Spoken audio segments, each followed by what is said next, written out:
दोस्तों आज की इस वीडियो में हम लोग नियो क्लासिकल एज को डिस्कस करेंगे।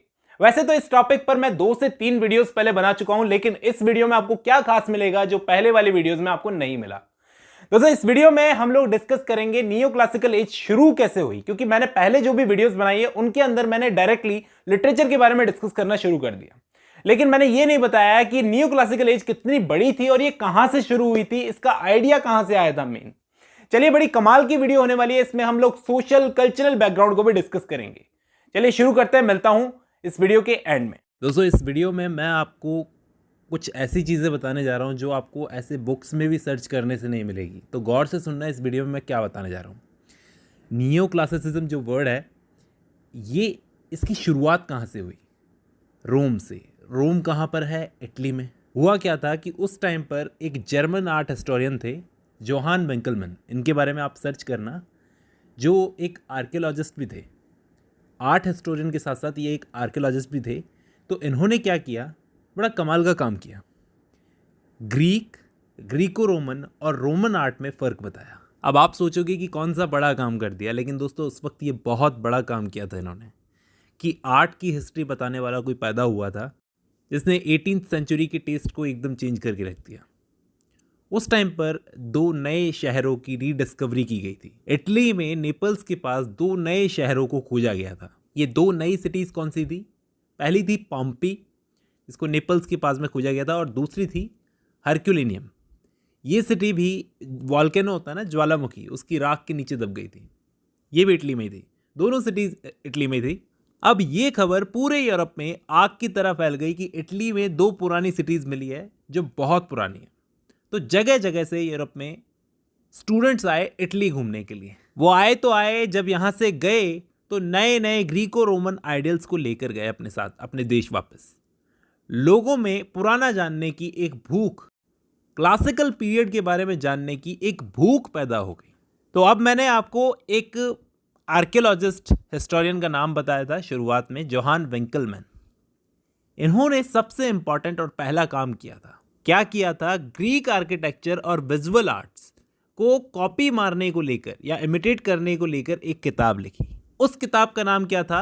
Thoughts on the imitation of Greek works in painting and sculpture, 1750 में।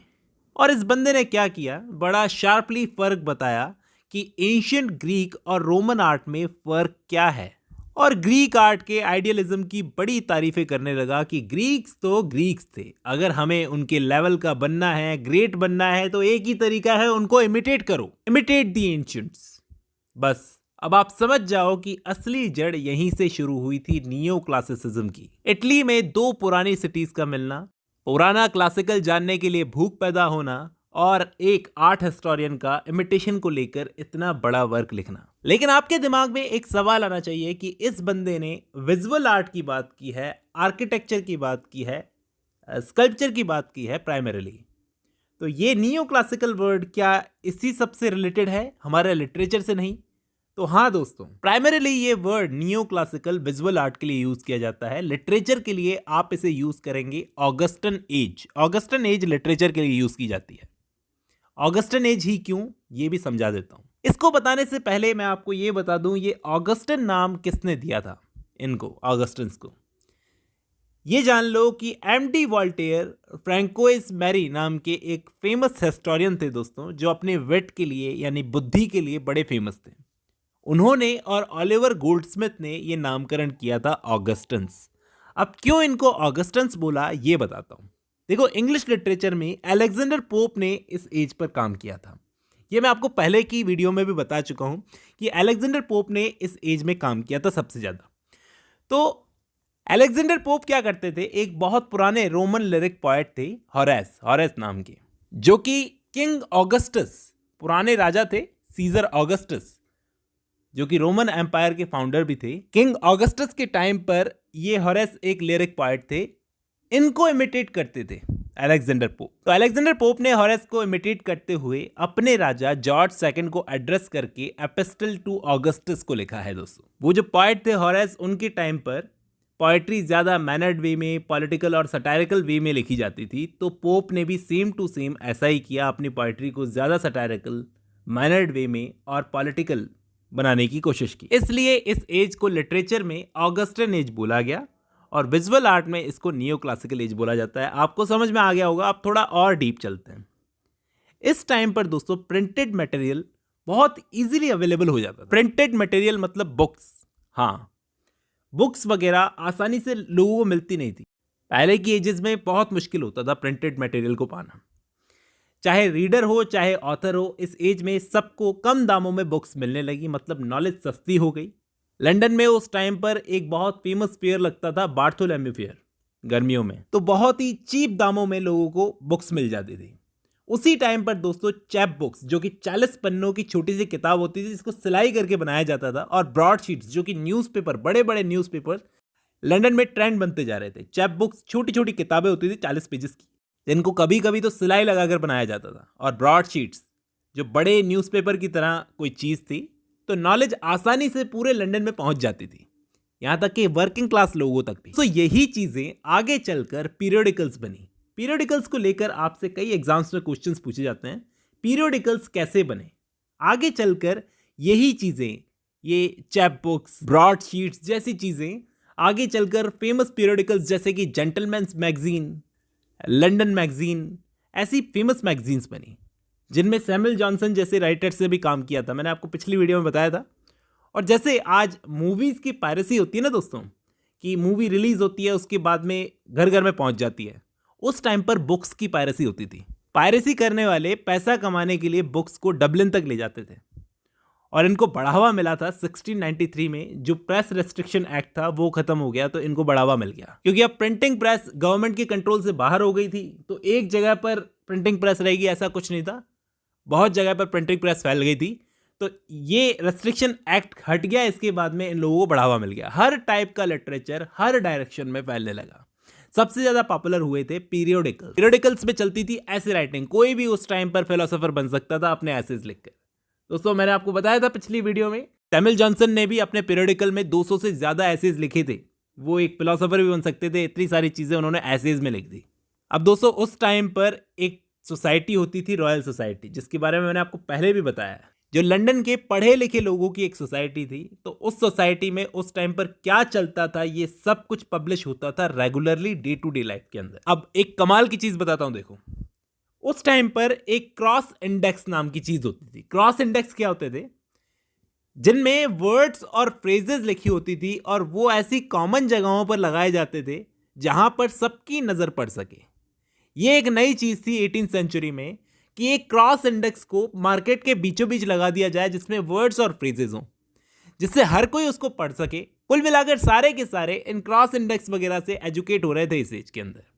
लेकिन आप सोचो, इन इंडेक्स की मदद से जब सारे के सारे इतनी सारी चीजें सीख रहे थे, तो कोई भी अपने आप को स्कॉलर बोलने लग जाए, कौन उसका क्या उखाड़ लेगा, क्या कर लेगा। कोई भी अपनी बुक्स को पब्लिश करवा लेता था, कैसे भी पब्लिश करवा लेता था, कोई रेस्ट्रिक्शन तो थी नहीं, सस्ते में चीजें हो जाती थी।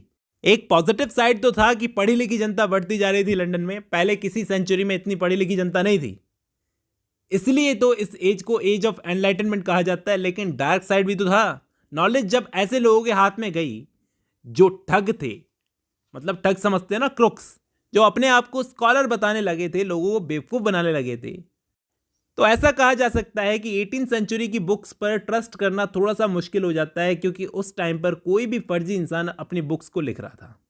पॉपुलेशन बहुत बढ़ रही थी उस टाइम पर।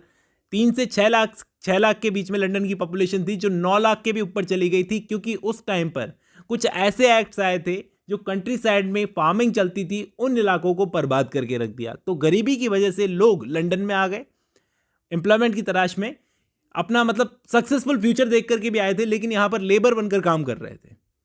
यहाँ पर क्रिमिनल्स की तादाद बढ़ गई थी, प्रोस्टिट्यूशंस की तादाद बढ़ गई थी, भिखारियों का तो पूछो ही मत, भिखारी तो इतने बढ़ गए थे। तो आपको ये प्रॉपर्टी क्राइम, रेप, भुखमरी, ये सब ऑगस्टन लिटरेचर में खूब मिलेगा, क्योंकि उस टाइम पर नोवेल्स की भी शुरुआत हो गई थी। तो नोवेल्स के अंदर भी आपको ये सारी चीज़ें देखने को मिलेगी। उस टाइम पर क्राइम की दुनिया का बादशाह था जोनाथन वाइल्ड। अब दोस्तों ये लंदन के अंडरवर्ल्ड का बादशाह था, डॉन था। अब ये मैं इसलिए बता रहा हूँ क्योंकि उस टाइम पर क्रिमिनल्स की बायोग्राफी भी लिखी जाती थी, बताओ। आप देखना उस टाइम पर लिटरेचर में आपको प्रोफेशनल राइटर और फर्जी राइटर के बीच में फर्क पता नहीं चलेगा, आप बता ही नहीं पाओगे फर्क। और क्राइम जो इतना फैला हुआ था उस एज के अंदर, इस क्राइम से डील करने की वजह से इस एज को एज ऑफ स्कैंडल भी कहा जाता है दोस्तों, एक नाम इसका एज ऑफ स्कैंडल भी है। अब मैं आपको थोड़ा बताता हूं कि इस एज को इतना ग्रेट क्यों नहीं माना जाता, कि ये एज इतनी ग्रेट क्यों नहीं है। क्योंकि राइटर उस टाइम पर लिखता था क्या समझ के कि मेरी ऑडियंस तो पढ़ी लिखी है, सब जानती है पहले से, तो ये लोग क्या करते थे, सिर्फ अपनी एज की जनता को अपना रीडर मानकर लिखते थे, अपनी ही एज के स्पेसिफिक ऑथर्स को टारगेट करते थे, उन पर सटायर लिखते थे, उन पर नोवेल लिखते थे, प्ले तक लिख देते थे, ड्रामा तक। इन्होंने कभी सोचा ही नहीं शायद कि आने वाले टाइम पर हमको पढ़ा जाएगा और फ्यूचर का रीडर कैसे समझेगा कि हम किसकी बात कर रहे हैं। तो अगर इनके वर्क्स को समझना है, ऐसा कहा जाता है कि अगर इनके वर्क्स को समझना है तो पहले इनकी एज को, इनकी हिस्ट्री की नॉलेज लेनी पड़ेगी, फिर इनकी पोएट्री पढ़ो। और पोएट्री भी ऐसी होती थी जो लिरिक कम और डायलॉग्स ज़्यादा होते थे। इवन नोवेल्स भी, नोवेल्स के अगेंस्ट एक रिएक्शन होती थी। प्लेस दूसरे प्लेस का मजाक बनाने के लिए, मजाक उड़ाने के लिए लिखे जाते थे। एक कमाल का काम ये हुआ था कि पढ़े लिखे लोगों के लिए लाइब्रेरीज खुल गई थी इस टाइम पर, सभी के लिए, वर्किंग क्लास के लिए भी। पीरियोडिकल्स इसलिए फेमस हुए थे क्योंकि इनको छापने में ज़्यादा खर्चा नहीं आता था, हर कोई जल्दी से इनको पढ़ लेता था, प्रॉफिट वाला बिजनेस था। और सबसे फेमस पीरियोडिकल था इस टाइम का द स्पेक्टेटर, जिसे जोसेफ एडिसन और रिचर्ड स्टील ने मिलकर लिखा था। फिलहाल दोस्तों आज की इस वीडियो को मैं यहीं पर खत्म कर रहा हूं। बताने को बहुत कुछ है जिसे एक वीडियो में हम कवर नहीं करेंगे, सीरीज बनाकर डिस्कस करेंगे। उम्मीद करता हूं इस वीडियो से आपको न्यू क्लासिकल एज के बारे में नॉलेज मिली होगी। आज की इस वीडियो में बस इतना ही। अब जब आपने ये वीडियो खत्म कर ली है तो मैं उम्मीद करता हूं आपको इस एज के बारे में कुछ नया और इंटरेस्टिंग जानने को मिला होगा दोस्तों। फिलहाल आज की इस वीडियो में बस इतना ही, मिलता हूं नेक्स्ट वीडियो।